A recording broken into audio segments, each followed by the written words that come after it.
Hey guys, it's me Rebecca. So this will be the start of another weekly vlog.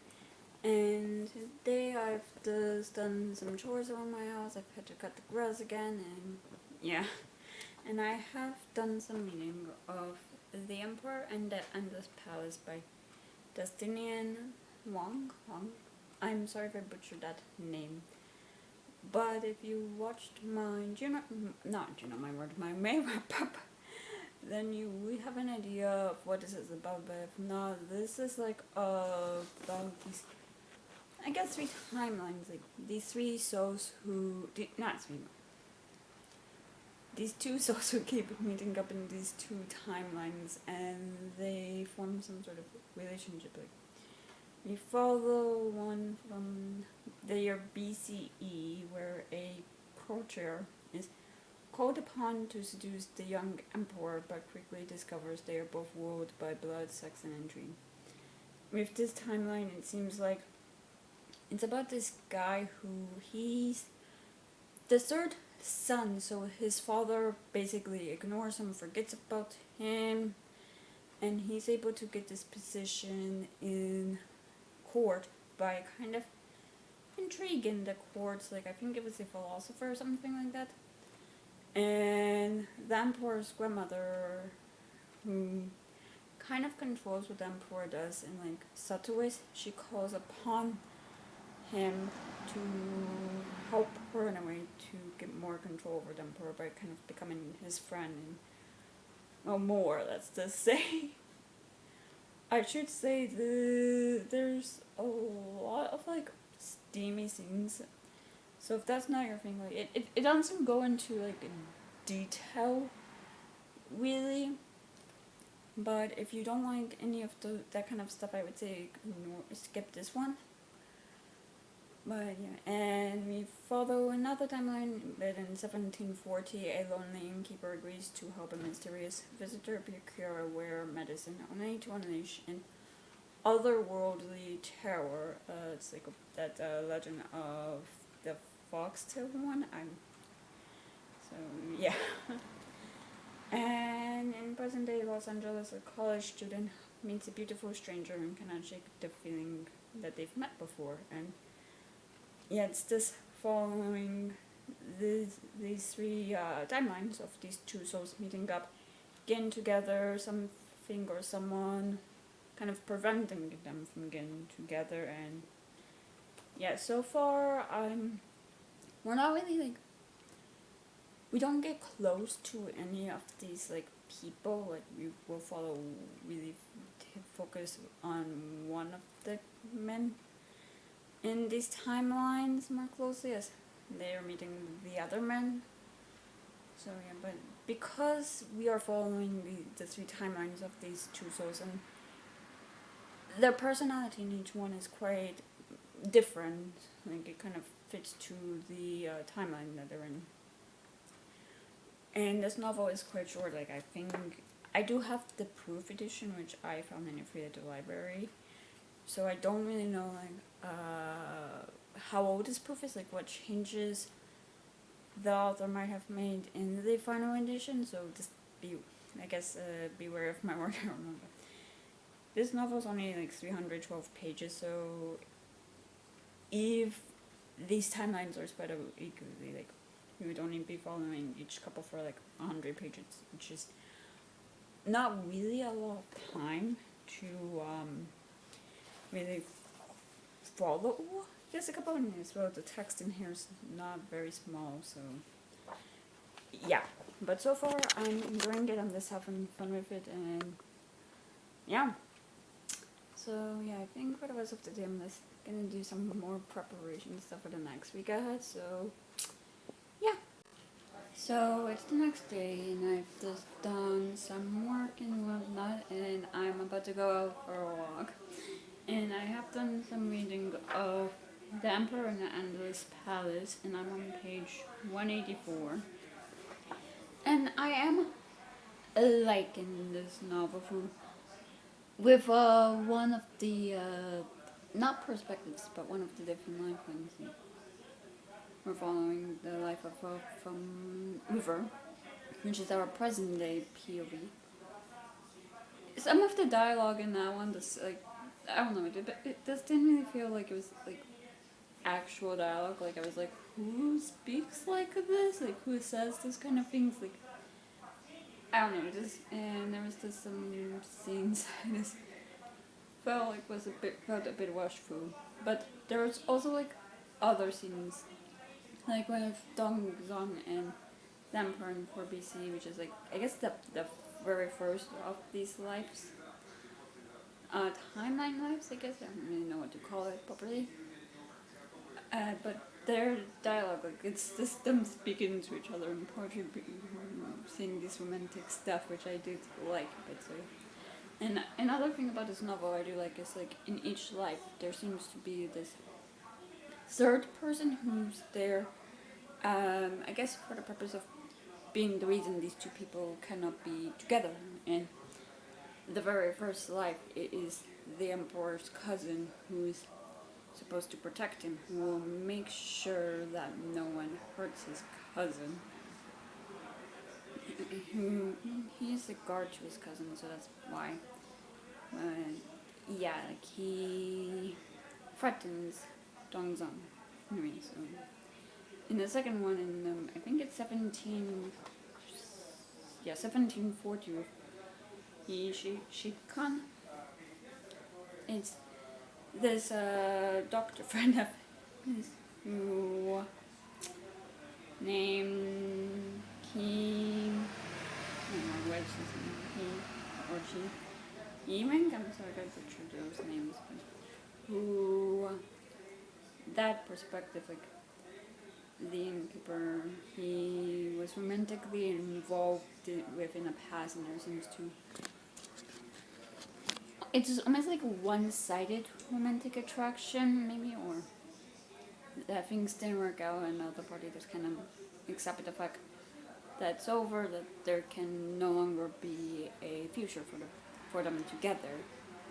And in present day, it is Joey, the love interest. He's guest partner, billionaire named Winston.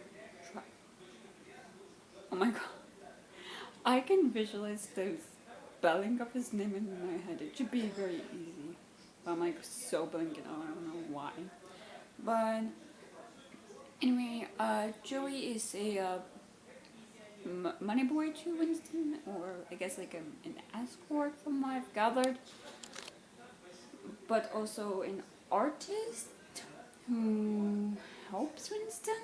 And Winston seems very possessive over Joey. Like he does actually threaten whoever at this gala that he's attending. So yeah, there's that. And I do like there's forces keeping the two souls apart, like elements that's preventing them from being together, which I do like.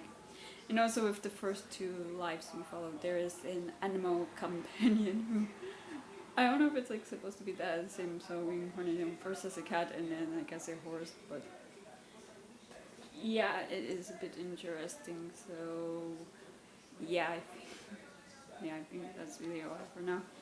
And yeah, after I go on my walk, I will continue editing a video and doing some more work. So yeah. And per usual, I'm not gonna really film my walk because, well, the reason I haven't done that is because I do walk in my neighborhood and I just don't really want to film anything like close to me, so it's because so yeah. And also, I forgot, thank you for 100 subscribers. This video will probably be out 2 weeks after I've hit it, but still, thank you. My video that you should see before this one was filmed before I filmed my May wrap up, so yeah, that's why. But, yeah, this is tomorrow. So it's the next day, and I just did some work, and I just got back from running some errands with my dad, and I have, of course, done some reading of the Emperor and the Endless Palace, putting me on page 234, and I'm still really enjoying this novel. I think with the new developments we've made, like, honestly, like, it's just a fun novel. Like, there's not much to analyze, but there is still stuff to analyze. I don't know, but it's like, I like how in the different timelines, like, yes, there are the people who are possessive over the love interest, or in this case, the main character. Like, in the 1740 timeline, I believe it is, with she can, that's his name. His ex, Jin Yuang, I never remember the name, I'm sorry, I just don't have the best memory at times. But he made a deal with, I guess, this fox spirit who showed up at an inn, whose name is Jiling. I mean, sorry if I butchered that. But with that one, he's this fox spirit, and he made a promise with the doctor that that the doctor will keep. He's changed. The two, I believe I mentioned, were romantically involved in the past, and there are things with this past that were revealed as, like, extremely questionable on a doctor's part, like, of the way of the things he did to keep he can do himself. But I also liked in, I guess, the present day, like, River, he initially met this guy named Calvin, like, on Grindr, like, they met to hook up, and then Calvin invited him to this, like, party, raving, in Calvin, he realizes that River's heart belongs to Joey. And Calvin's like, yeah, no, I'm just gonna take myself out of this equation, like, this isn't my love story, I'm not the main character, and I don't really want to be a side character, so wish you luck. River, like, they've only known each other for about maybe 48 hours, but Calvin can see that he's not meant to be in River's life long term, so I do like that. And there's other things, like, apparently there's also, like, this fate. I don't know, there's this little fate that Dongzon has when it comes to his relationship with the Emperor.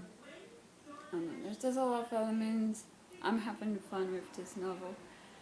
But really, overall, I don't know, because it's just an easy novel to get through. Like, there are hard-hitting topics, that's for sure, but I don't know, sometimes I wish it went a bit deeper. Again, this is in our copy I'm reading, I'm not sure what changes might have been made in the final copy, but...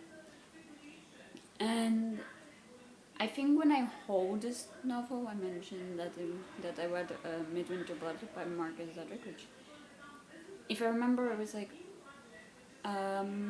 separate stories, but involved these two souls.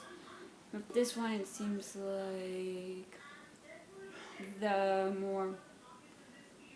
newer versions of these souls are remembering their past lives. Like River did have this episode where he remembers something that happened with the Shikan, like, I guess, period of his soul's life. So I do like that they're all connected in that way. Like, that River is remembering his past life, so that's intriguing to me, but yeah. But yeah, I think for the rest of the day I'm just gonna do some more work and then go for a bit of a walk. So yeah, I'll see you when I see you. So it's the next day and I've just done some work and whatnot, and I have finished The Emperor in the Endless Palace, and I'm gonna give this a 4-star. I did enjoy this a lot. Again, if you're not someone who likes, I guess, dreamy scenes in their books, I would say to skip this one, just because there are quite a lot of them, especially like in the first life, I guess, of these souls. So, yeah. And is this a spoiler? Probably, but spoiler alert, like, all of these relationships, they don't have like a happily ever after. Like, these two souls, they might be destined to meet, to be together, but they're not destined to have a happily ever after in the three timelines like we followed.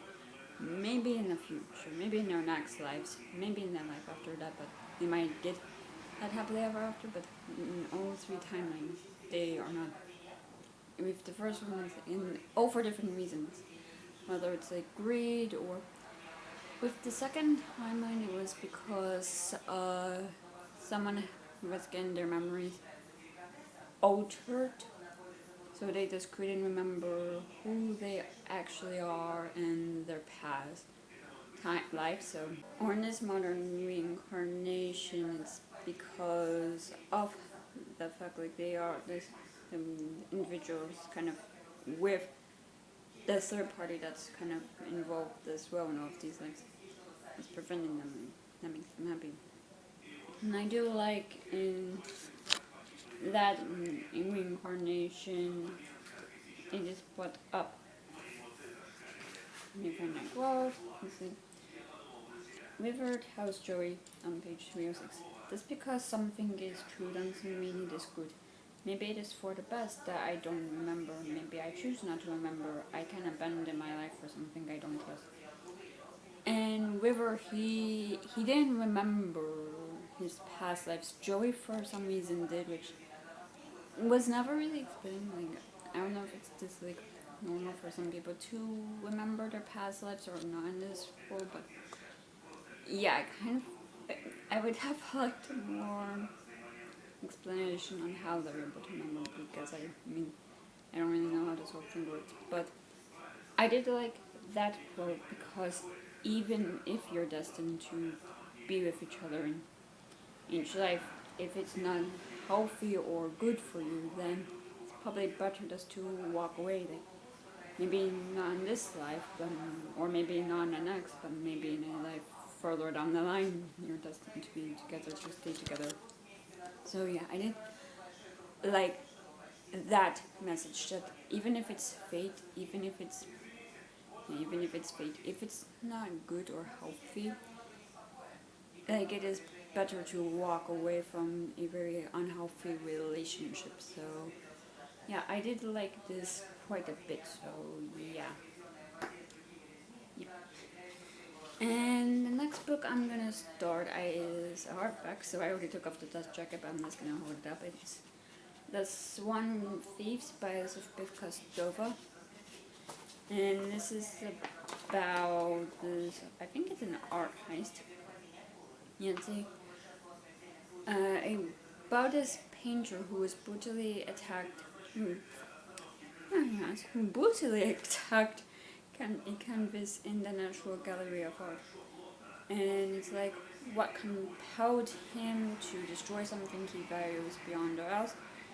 And confined to his hospital room, he maintains his stubborn silence, offering only the briefest explanation before he stops speaking altogether.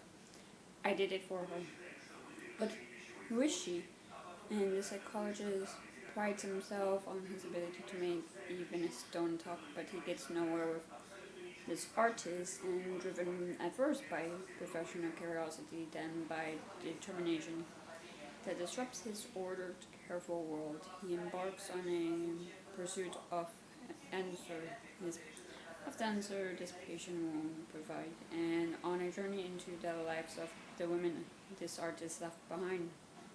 So, yeah, and yeah, this seems intriguing. So yeah, I've read this author's other two novels, and I liked one more than the other. So yeah, I'm intrigued to see how I feel about this one. But yeah, sorry if it suddenly got dark. It looks like a cloud got over the sun, but yeah. I think for the rest of the day I'm just gonna do some more work. So it's the next day, and I've just done some work and whatnot. And I have done some reading of The Swan Thieves. I'm not gonna hold the book up as it's just the hardcover without the dust jacket, so But I am on page 56 and I am intrigued so far by it. I would say if you like art, I would recommend this book just because the first like 50 pages so far is like a lot of not discussion, a lot of talk about art, like art pieces that are shown in the museum and whatnot. And that's not really like my forte. Like I can appreciate a beautiful piece of art if I'm in the museum, like if I'm on vacation or something, but I'm not really into art in that way, so yeah, that's kind of like, I guess, going by, like, yeah. And I didn't mention what this book's about yesterday, so yeah. And I am curious on, because the case with Whopper, like, it seems to be affecting Marlo, and Marlo's the psychiatrist in charge of Whopper's case. And Marlo, he seems to be affected by it. He seems to be really, like, doing more work towards figuring out what's exactly going on in Robert's head than usual. Like, he's going to the museum to see the art. He's trying to understand Robert, trying to understand like why he did what he did, and also he's like going to see Robert's ex-wife. He's talked to her twice on the phone, and the first time he talked to her on the phone, she told him to not call him again. And he does point out that something he typically doesn't do, like, if the family members, like, don't contact me again, he'll respect that. So, and as well, it seems Robert also has an effect on him, because in a passage in chapter 9, not Marlo, he gets home from work, he doesn't do what he usually does, which is just go out for a run and exercise. And it seems like he might have fallen in a bit of a depressive state himself, like, for some reason Robert's rubbing off on him. So I am curious on why Marlo is so invested in this case about Robert, because if it's because Marlo is also an artist, he paints in his free time, he did consider going to art school, when he uses his vacation time to go out to other countries to paint, like, he is an artist himself. That's why he sees something of himself in Robert, or if it's because he's a psychiatrist, like he wants to understand the human mind and how it works, or what goes on in a person's mind. So yeah, that's interesting. I am finding that quite curious about. Yeah, I just got to chapter 10, and so we do see as Robert, not Robert, oh my word, as Marlo is going to visit Robert's ex-wife. So yeah, and speaking of this novel, I do like it. It's like Marlo is telling us what happened after everything already happened, it seems like. And he did mention he could have this published in like a psychology sort of not magazine like he has in the past, but he's not gonna do. But he doesn't want to do that. He thinks this is a story for something else, and he is treating this like a case file almost. Like, he did mention that everyone's name was changed to protect them, to protect their privacy. So I do like how that novel's kind of been told. They are the same characters, but they're not the names then given to them. Like, so yeah, and I do like kind of like, because Marlo, he did go down like I guess a different path than his parents, because they were both ministers in church, and he's went down more scientific path. And there was a quote that, like, both religion and science, like the science season. He deals with diagnosis, environmental factors, behavioral outcomes, DNA.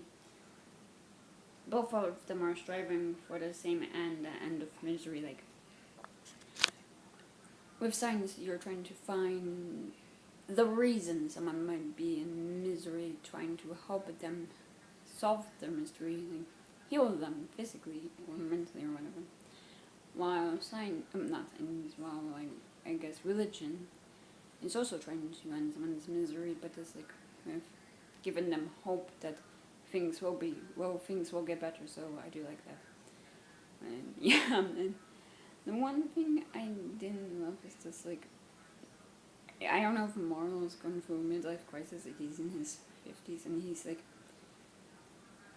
at this point in the story, and he sees two very beautiful women, both like much younger than him, like 20s, 30s, and he's kind of imagining like having coffee with them, dating them, and it's like a bit creepy. Not extremely creepy, but he's for some reason like this. He's intrigued by them, like, yeah. So that could be it. That he's just intrigued by people, but yeah, I didn't really love that. But yeah, so far I am liking this novel, and I am really much intrigued in why exactly Marlo is so invested in Robert's case. Like, what is causing him to kind of go deeper than he typically does, to go further than he typically does. Like, he does care about his patients, but it seems like, but for some reason, Robert is different. Like, he even, like, Robert had these letters that he was always reading, and I guess, really this could be that Marlo is trying to figure out what's going on in Robert's head. Like, but these letters, they're written in French, and Marlo is able to get them and have his friend, who is like someone who knows French, help him translate. So that could be that, but still, all I know is I'm very much intrigued by this novel. So yeah, and for the rest of the day, I think I'm just gonna do some more work and go for a bit of a walk. Like, nothing really interesting. The only interesting thing is it's been raining, but I mean, it stopped a few hours ago, but still, that's the only change this week for me. And I swear sometimes my videos are very repetitive, but that's just how my life is. Like, I like a routine and I feel comfortable in it, so yeah. I'll see you.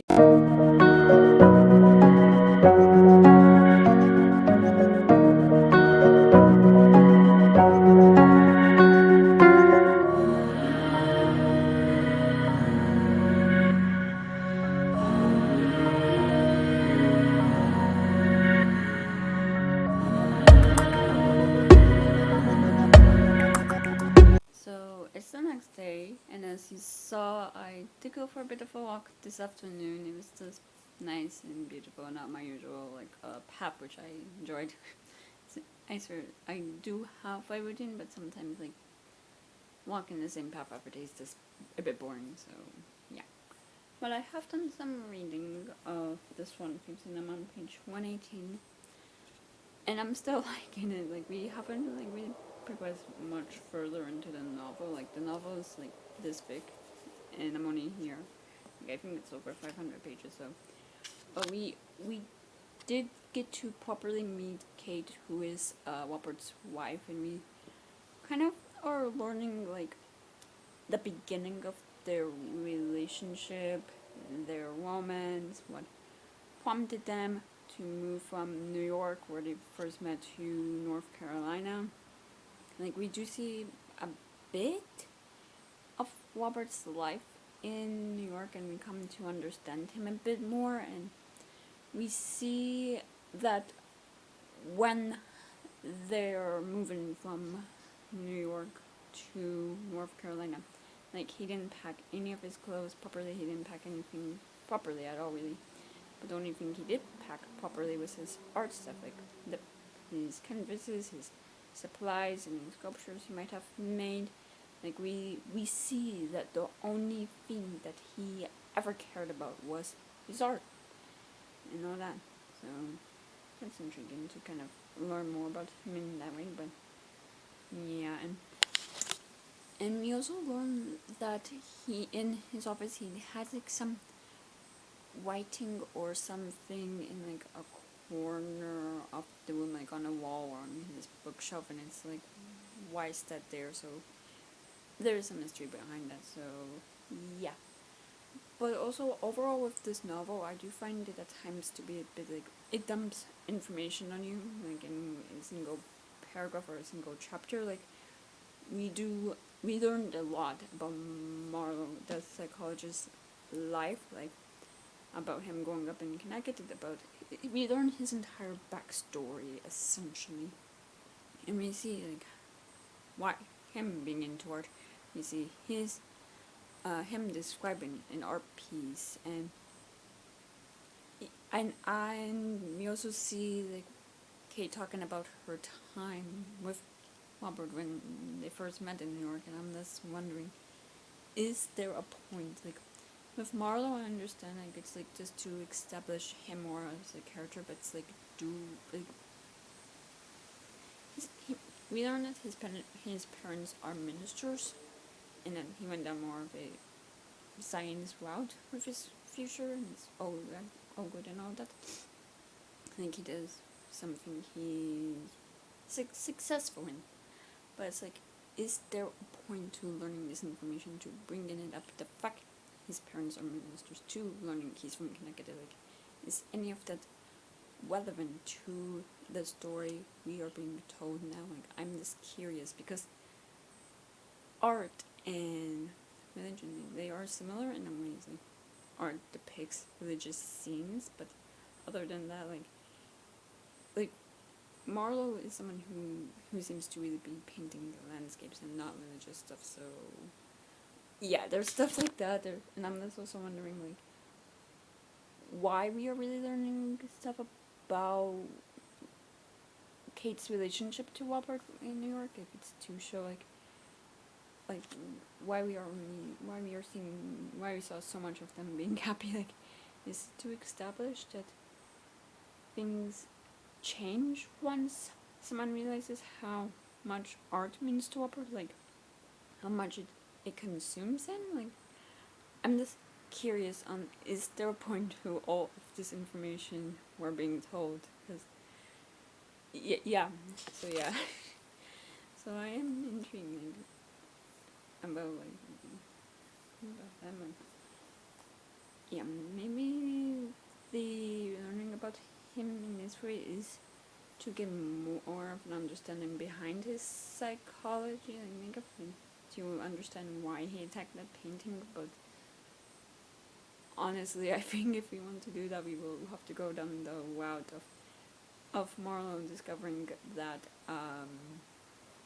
those words written on a book, on like a bottom of a bookcase where no one else can see it. Like, apparently, in order to do that, Robert had to be lying on his back on the floor, and I had to sketch him out. Like, so yeah, I'm hoping we can go down that route more, and that's because like that information's intriguing, but I'm just wondering what's the point. So yeah.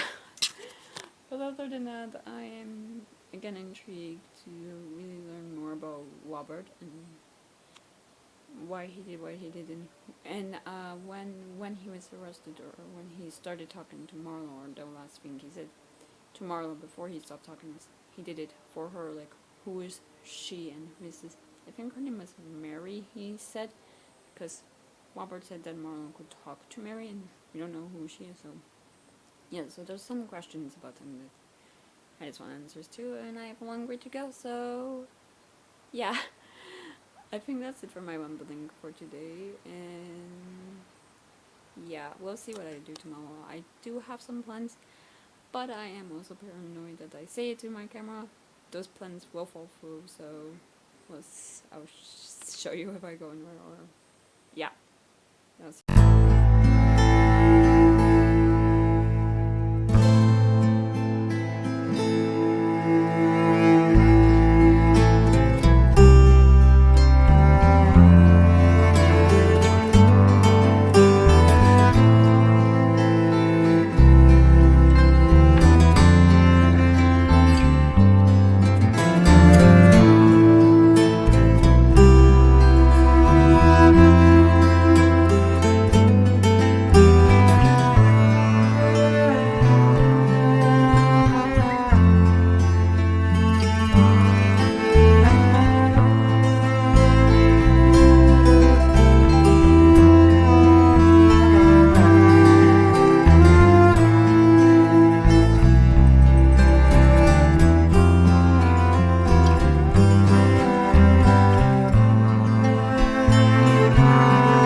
I did go for a bit of a walk, and as you saw, I did go to another library, so where I did get only 2 books. The first was Dead Silence by S.A. Barnes.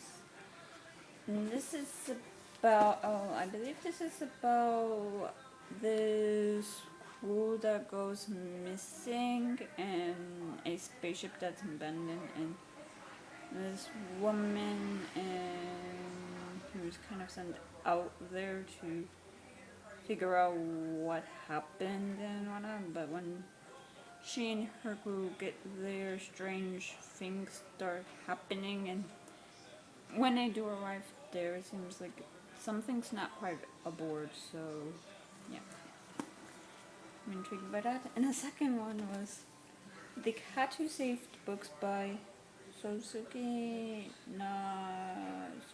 Nazukawa.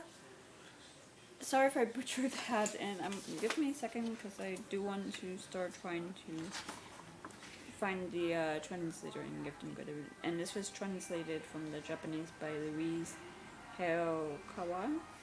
Again, sorry if I butchered that. But this is about this boy who he inherited his grandfather's bookshop, but he has to sell it. And before he sells it, he gets this cat coming into his door, and him and this cat go on adventures to different places. Like they encounter different people. So yeah, that seems like it would be a fun time. And yeah, and I have done some more reading of this One Thieves, and I'm on page 172, and I am intrigued about certain things. We do, in a way, from Kate's perspective at least, learn more about Walbert's psychology. He apparently started painting this woman that he's been painting for, when they were married, maybe even before that. But she notes that the way he paints her is quite in a different style than how he paints her in the more recent times, I guess. Is either the way he views this woman is different, or he thinks that the way he is trying to capture her essence is incorrect. So yeah, there's that. And Kate discusses how he seems obsessed with her. He's drawn her in different clothes with different expressions, different parts of her body, and he's also apparently, it seems like he was at one point even painting the walls of the attic.